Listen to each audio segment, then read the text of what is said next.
Hi, I'm Dr. Meredith with Oregon Sports and Family Chiropractic. I'm going to show you another thoracic mobility exercise. It's also going to get a stretch through these lats that attach there as well. So we're going to use a bench or a chair or a couch. We're going to set up with our elbows on the edge. You can use a stick to kind of hold your arms backwards, or you can just have them comfortably behind your head.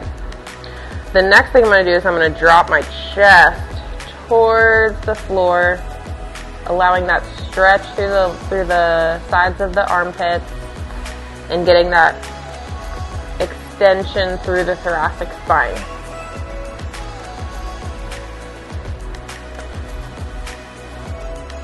Do this about 5 to 10 times, whatever feels necessary for you.